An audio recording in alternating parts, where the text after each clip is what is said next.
Hi everyone, Declan here in ePresence Online Marketing. We're a digital marketing agency with offices in Cork and Kerry, and today we decided to record a video to walk you through our website launch checklist that we use internally. We'll share a link to where you can download this checklist for ourselves on our blog, so keep an eye out for that. Before we start, there are two questions you need to ask. They might seem quite basic questions, but they're vitally important. Do you own and have access to the domain? It's important that you do. We've had clients coming to us who are looking to upgrade their website, and the domain was set up by an ex-employee.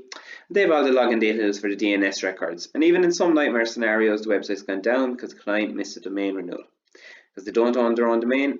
So if you take nothing away from this video checklist, is that you own your own domain and have access to it, and we'll share a link to where you can check who owns the domain.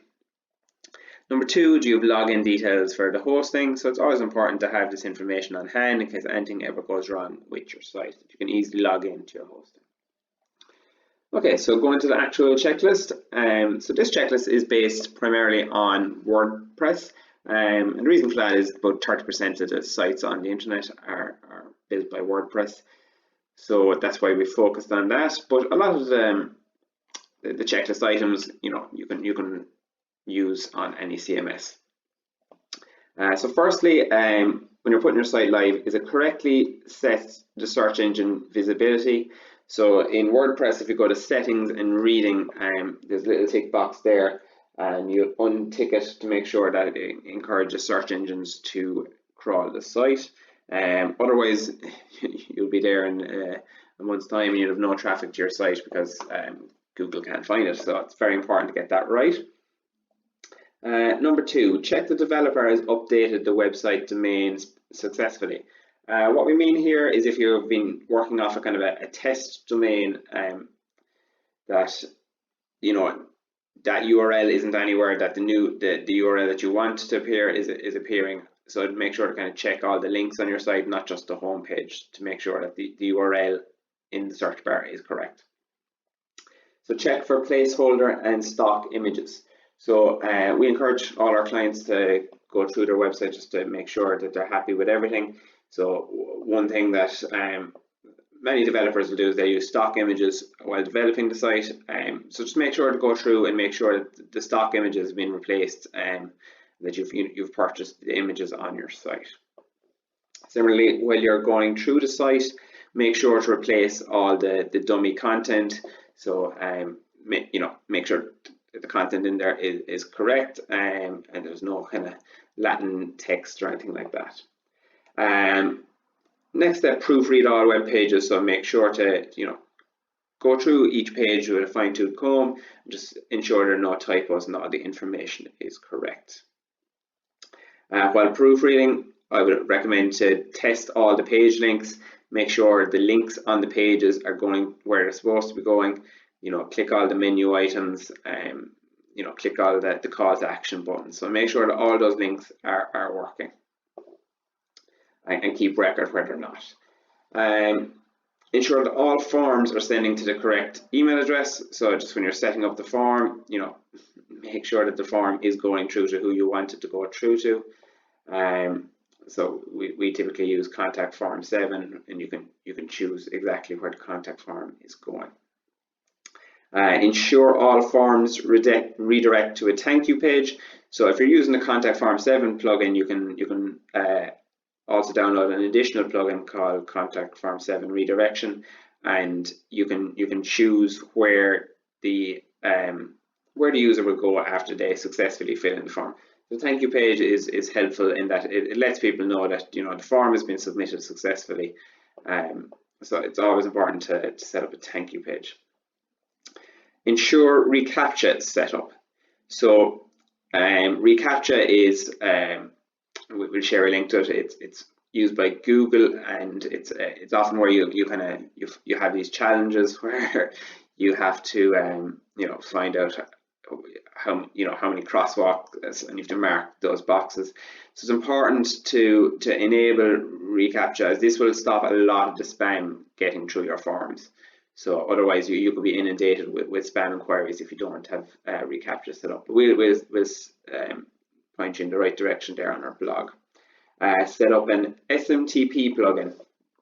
So what SMTP will do is it'll ensure that your contact forms from your site, the emails definitely get through. So we recommend WP Mail SMTP plugin. That's a particularly good one, and there's plenty of YouTube videos on how to configure that. Test the website forms. So you set up your form, you're sure that the SMTP is set up. It's important then to ensure that you're receiving the test entries for the form. So go onto your contact pages, put in the details, submit the form, and make sure that whoever is supposed to be receiving the forms is actually getting them. So check that Google Analytics is installed. So go to your Google Analytics account, get the code.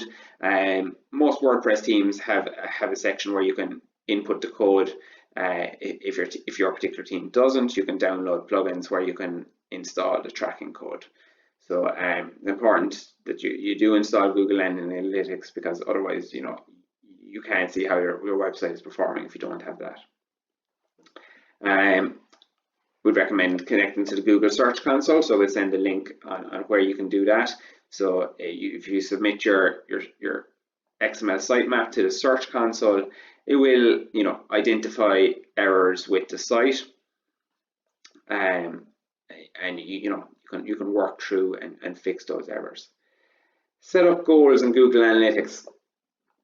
So goals are important because it helps kind of measure performance. So let's say one goal might be we have a contact form on our page, and we want to measure every time someone fills in the contact form.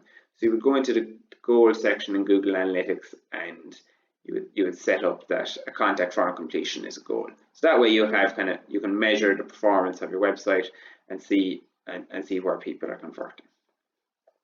So the next three items are quite similar. So implement a cookie warning. So you can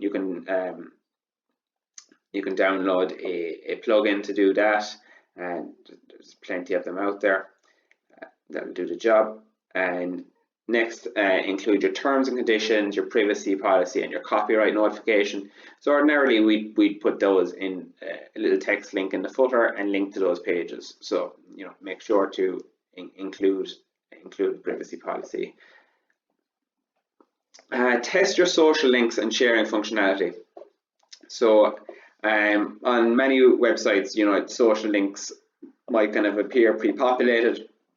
However, they might just link to the actual Facebook link and Twitter link rather than your individual link. So make sure to click on the social media icons and ensure that they are actually going to yours and not just facebook.com or twitter.com. Set up a 404 page. So a 404 page is a page you go to when the user can't find the page they're looking for. So typically you'd use a 404 page kind of just to redirect people where to go next. So it's important to set up a 404 page. Mobile responsive test. So Google has a tool that you can input your website URL, and it will tell you straight away whether it's mobile friendly. So we'll share a link to that. SEO and analytics. So installing an SEO plugin, will help with your on-page SEO optimization. So if you download Yoast, SEO Yoast, it's probably the best plugin, and you can create SEO-friendly titles and meta descriptions for all your pages. It's important to set up redirects if if old links on your previous website are no longer being carried over to your new website, that you redirect those old links to maybe the home page or another relevant page on your site. Submit your sitemap. So if you're using Yoast, you can find your sitemap link. So take that link, go to Google Search Console and input that there, so that Google can better track your website pages. If you're an e-commerce site, ensure that e-commerce tracking is enabled and working. Activate website caching. So activating website caching will help speed up your site. we'd recommend plug in WP Fastest Cache, and we'll share a link to a YouTube video on how to configure that. Page speed test. So page speed is an increasingly more important ranking factor. It's important that your site is quick. So have a look at the Page Speed Insights tool by Google, and it'll give you the result on desktop and mobile, and it'll suggest some ways in which you can improve your page speed score. So for backup and security, ensure that you have a strong website password that no one can easily guess. Ensure that you have an SSL. So an SSL is that the green padlock that you see in kind of the left-hand corner of the website. Ensure that you have your SSL set up correctly, and just check all your pages to make sure that they're all appearing as HTTPS. And make sure the latest version of WordPress is installed and not an older version. Kind of older versions are more vulnerable, so make sure that the newest version is installed. I suppose before putting your site live, back up your website files and your database in case anything goes wrong. Install an anti-spam solution. So this will help with kind of spam comments on the blog. Akismet is one of the best plugins for that, so I'd recommend Akismet. And the last steps then, your website hosting details, just make sure they're saved in a secure place for future use, and same with your domain management details. So that's our checklist that we use internally for putting websites live. Hopefully that's of use to you. So thanks everyone for watching today's video, and if you ever need help with creating a new company website, make sure to contact us at ePresence on epresence.ie, and we'd be delighted to help.